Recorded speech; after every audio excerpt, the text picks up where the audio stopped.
Good morning, everybody.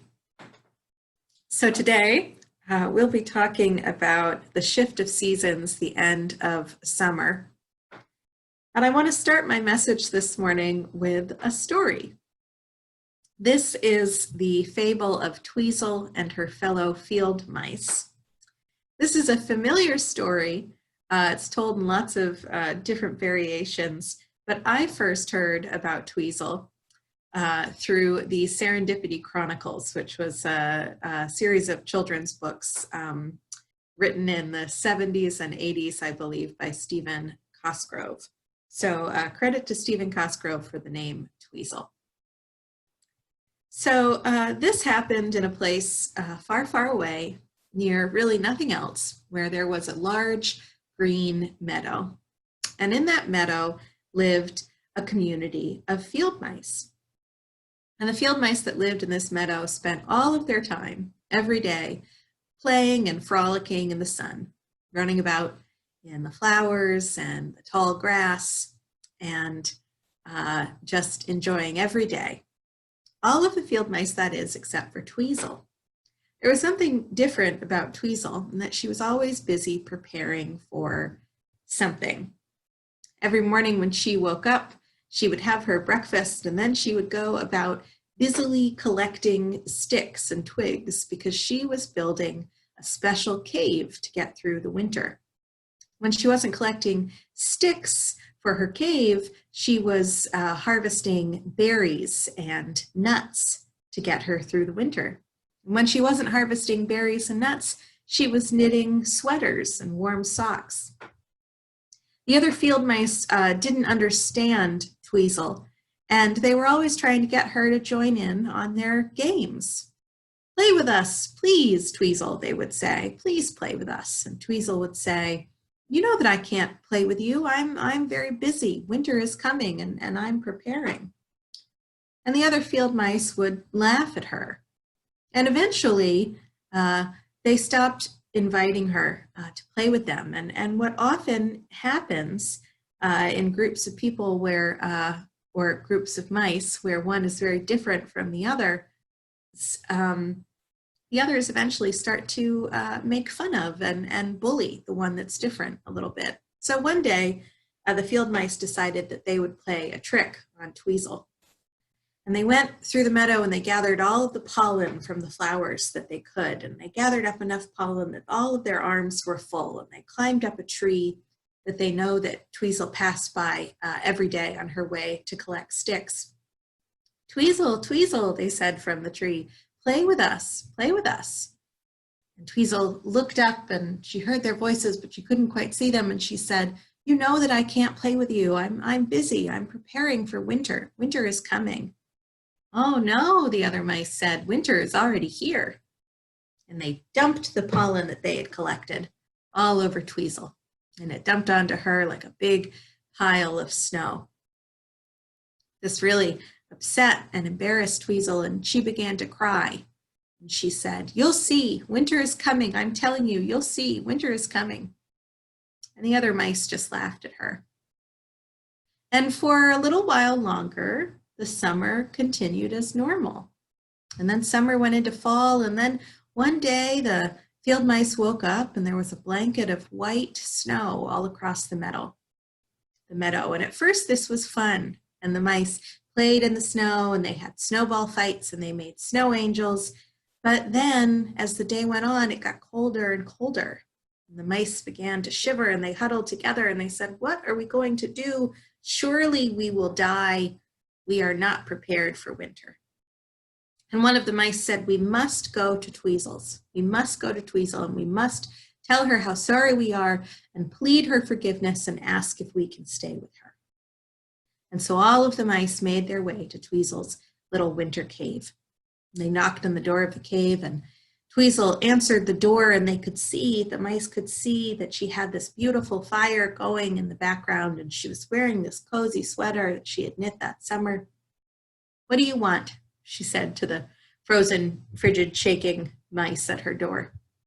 "Please, Tweezle, oh, we're so sorry. We're so sorry. We didn't listen to you. Please, Tweezle, let us in. We're frozen and we will surely die."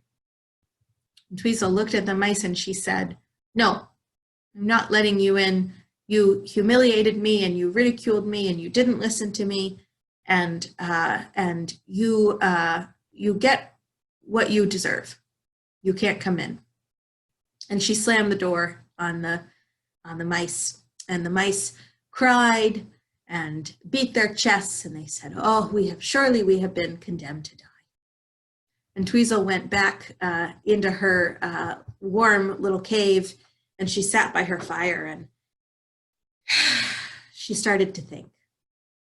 And she thought to herself, "I have been working for months to prepare for this coming winter. I've worked so hard every day, and I'm alone here in this cave. I have no one to share this with, and the other mice, they seem to have so much joy and happiness in their life, and they're always laughing and smiling and playing together, and that's something that I don't have, and I've never had.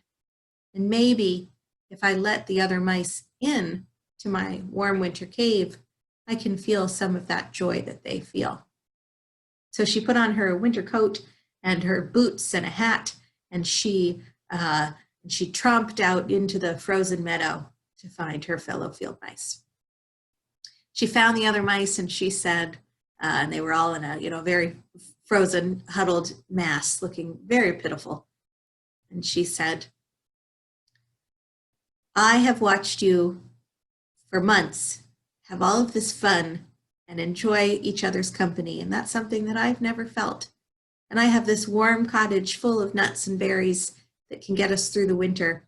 And if you will come to my cottage and you will teach me how to be a friend and how to have fun and how to laugh and experience joy, then you can certainly come and stay with me through the winter." And the other mice were so grateful, and they made their way back to Tweezle's cave with her, and they all lived out the winter together, warmed by the work and the preparation that Tweezle had done, and warmed by the company of one another. And that's the story of Tweezle and her fellow field mice. So we are in this bizarre liminal time, this end of August. I've been talking a lot about liminal space really for the last 6 months. Karen mentioned in her chalice lighting the before time, and we know that there will be an after time, and we are in the during. And so all of the typical things that we experience as the seasons shift, feelings of maybe some sadness and some disappointment that summer is coming to an end, and we know that the winter is on its way and it's going to get colder. All of these feelings that we might already have are increased because we know that we're also in this just historically incredibly strange and fraught and scary time. And all of the things that are unexpected, all of the things that we can't predict are also intensified. So we're coming into an election year, probably one of the most important elections in any of our lives. Things are just very uncertain. And what we learn from the story of Tweezle and her fellow field mice is about the importance of balance, right? So this liminal time when it's still incredibly hot, but it's almost September, and we know the colder, cooler temperatures are coming, we're called to prepare. We're called to prepare for the shift of seasons, to get ready for the coming winter, to do all of the things that we need to do to keep ourselves healthy and safe and comfortable. We're also called to reflect and to celebrate. The end of August and September, we're starting into harvest time, typically, and that's a time of celebration where you look at the bounty that you have brought in over the growing season and you celebrate your hard work. The onset of autumn also denotes a full cycle of growth, a full year of growth. You've now gone through all 4 seasons in your life, and if you think about each year, as a cycle in which you are growing and changing, and you think of the container that you have, that your soul or your person is in through these 4 seasons, maybe you're starting to outgrow that container a little bit. You know, that there's a new cycle, a new cycle of measured time is coming. And so it's time to evaluate and take stock of the year behind you and prepare for the year ahead.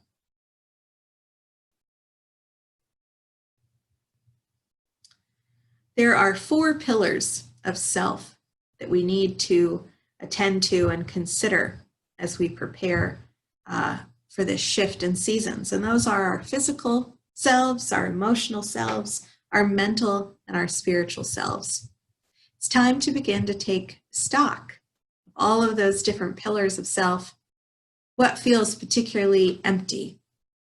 Are you feeling low spiritually?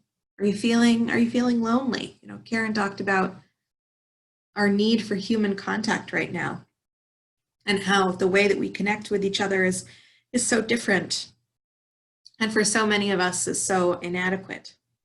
Are you feeling a bit emotionally brittle? Are you I know that I'm experiencing a lot of trepidation, I guess you could say, about winter coming. One of the things that I'm doing, and I'm doing lots of things to prepare for the changing seasons, because I know that they're coming, and I have, you know, I feel a bit like Tweezle. I feel like I'm sort of frantically running around trying to prepare for winter because I know that it's coming, and I'm so concerned about the coming months. I'm looking at the months ahead, and I'm trying to think of you know, putting one thing a month that I can look forward to, or that I know is going to be fun and rejuvenating for me. I'm looking at the calendar, and I'm thinking about the months ahead, and I'm thinking about how I can prepare and how I can be ready, but also how I can find joy and peace and celebration even as the months go on. And the months get colder, the days get shorter. To end my message this morning, yesterday, I got a call from Heather and Flora Lynn, and they were headed out to Hickory Hills, and they were very kindly inviting me to join them there. And I couldn't join them there because I was getting together with my quarantine pod. I've talked a little bit about the other family that Skylar and I have teamed up with. There are people, they're the people that we see during this time of COVID. And Heather and Flora Lynn were asking if I wanted to come and have a socially distant visit out at Hickory Hills. And I so wanted to, and I couldn't because I had these plans. And we were talking about how it had now been 6 months. March was when all of this started. When I say all of this, you all know what I'm talking about. I don't have to get into details. We all know what we're experiencing now, that it's been 6 months. And how I was thinking about my plan. And Flora Lynn said something that just resonated with me. I said, you know, it's been 6 months, which astonishes me to no end, that we have gone through 6 months of this. And she said, and in 6 months, it'll be 6 months from now. So I've just thought about how we've already come so far. And we have endured and we have survived this strange spring and summer. And we are going into incredibly uncertain time. And that in 6 months, it'll be 6 months from now. We know that we'll get through. But I think that the lesson for me this morning is that in order to get through, we need to be like Tweezle and like the field mice. We need to prepare. We need to evaluate, we need to take stock, and we also need to reflect and to celebrate and to find joy whenever we can. Like so many things, the shift of seasons, the end of summer, is about striving for balance in your life. And so that is my message and my hope for all of us this morning. May we find balance in this shift of seasons. Amen and blessed be.